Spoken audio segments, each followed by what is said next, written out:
Le renvoi retentissant de l'ambassadeur de France, accompagné d'une interdiction catégorique de revenir sur le territoire algérien, inaugure une ère nouvelle où la souveraineté nationale ne tolère plus la moindre entorse. La clarté brutale avec laquelle ont été exposés les agissements de l'ambassade, en totale violation des normes diplomatiques, met en évidence une stratégie de déstabilisation minutieusement élaborée. L'implication personnelle de l'ambassadeur dans l'organisation d'une campagne médiatique pilotée par une chaîne publique française ne laisse plus aucun doute. Cette opération hostile porte la marque d'instance française de haut niveau. Il est évident que le but, aussi perfide que tenace, consistait à fissurer l'unité du peuple algérien et à discréditer la légitimité de ses institutions républicaines. Face à cette agression, l'État algérien, par la force de ses institutions solides, a prouvé que l'époque de la tutelle est bel et bien close. Le ministère des Affaires étrangères a répondu avec une détermination inédite en convoquant le chargé d'affaires français pour lui transmettre, sans la moindre ambiguïté, que l'Algérie ne se contenterait pas de simples protestations verbales, mais qu'elle exercerait pleinement son droit souverain à une réponse proportionnée à la gravité de l'acte diplomatique commis. L'implication de l'ambassadeur dans des activités subversives, ainsi que sa facilitation active de la production d'un contenu médiatique mensonger et dépourvu de toute éthique professionnelle, ne constitue pas de simples dérapages, mais un acte d'hostilité délibéré destiné à maintenir les relations bilatérales dans un état de crise permanent. Ce que la chaîne publique France 1 a présenté comme un documentaire n'est en réalité qu'un assemblage de fausses informations, de calomnies et d'insultes graves, accompagnées de provocations injustifiables. Cette dérive médiatique et morale traduit la désorientation des milieux politiques parisiens face à l'émergence d'une Algérie contemporaine, forte et indépendante. Le fait que ce contenu ait été diffusé sur une chaîne financée par le contribuable français démontre, au minimum, une tolérance, voire une approbation tacite des autorités françaises. L'Algérie a ainsi mis la France face à ses responsabilités historiques et politiques, en rappelant que toute atteinte au symbole de l'État et à ses institutions constitue une ligne rouge qui entraîne des conséquences diplomatiques et économiques sérieuses. Le gouvernement algérien dispose désormais de moyens de pression considérables qui le placent en position de force, grâce à l'indépendance totale de sa décision politique et à son poids énergétique et géostratégique. Ce signal a été parfaitement reçu à l'Élysée. L'ère de l'arrogance diplomatique est terminée, grâce à la vigilance exemplaire des services algériens qui ont suivi de près les agissements de l'ambassadeur et sa coordination directe des fils de cette tentative de conspiration médiatique, condamnée à l'échec. Les analyses de cette crise révèlent que l'État algérien a su, au cours des dernières années, construire un bouclier impénétrable contre les ingérences extérieures. Ces manœuvres françaises récurrentes traduisent l'incapacité de Paris à accepter les orientations souveraines de la politique étrangère algérienne, qui impose désormais sa propre logique sur la scène internationale. L'Algérie dénonce avec fermeté les comportements infantiles de certains politiciens français qui prétendent vouloir apaiser les relations tout en orchestrant des actions hostiles sur le terrain.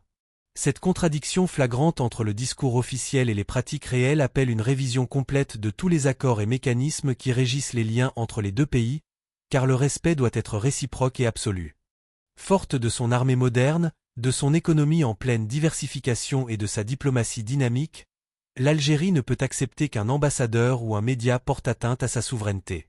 Les rapports officiels confirment que l'implication française a atteint un niveau inédit, avec une coordination avérée avec des milieux hostiles visant à fragiliser la sécurité intérieure. Cela a renforcé l'unité populaire et politique derrière la direction nationale, conduisant à des sanctions fermes, dont l'interdiction de retour de l'ambassadeur et sa désignation comme persona non grata. La puissance affichée par l'Algérie dans ce bras de fer diplomatique n'est pas fortuite. Elle résulte de la robustesse de ses institutions et de la cohésion du front intérieur.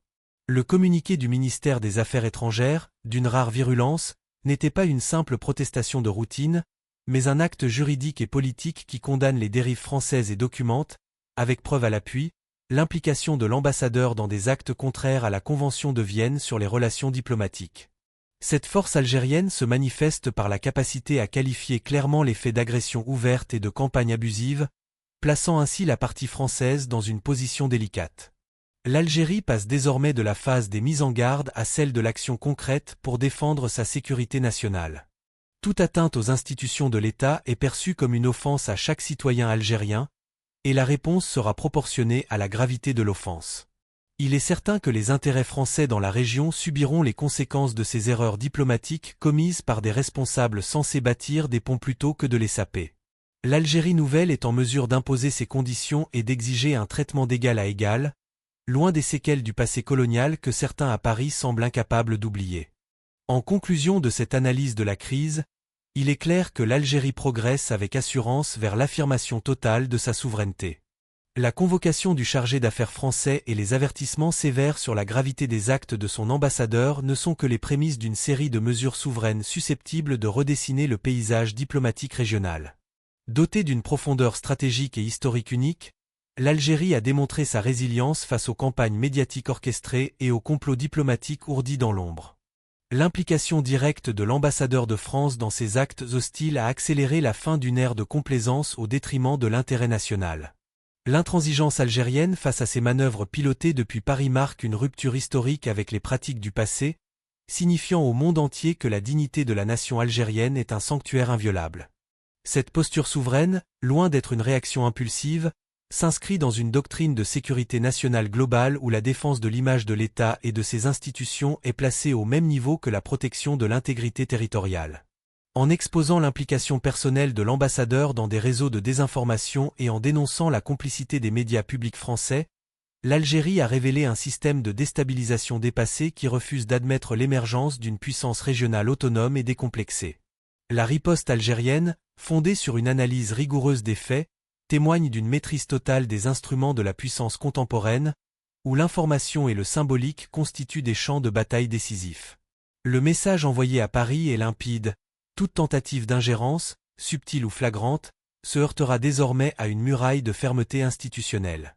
Cette dynamique repose sur une légitimité populaire et institutionnelle inébranlable. Le peuple algérien, héritier d'une guerre de libération exemplaire, ne tolérera jamais que des acteurs d'une diplomatie dévoyée tentent de réécrire son présent ou d'insulter son avenir. Par la force de ses arguments et la clarté de ses communiqués, l'Algérie démontre qu'elle dispose d'une vision stratégique à long terme qui transcende les simples querelles de voisinage. En exigeant des comptes pour les dérives de France 1 et en pointant la responsabilité politique des autorités françaises, elle impose une nouvelle grammaire dans les relations bilatérales, fondée sur l'équilibre des forces et le respect mutuel des souverainetés. La fin de l'impunité pour les diplomates qui outrepassent leur rôle pour s'engager dans des activités hostiles est un signal fort adressé à toutes les capitales étrangères. L'Algérie est une terre de droit et de respect, mais elle sait aussi sanctionner l'outrage avec la plus grande rigueur. Les mesures envisagées, jusqu'à l'interdiction définitive de retour pour certains diplomates, reflètent une volonté de purger les relations internationales de tout vestige de mentalité coloniale.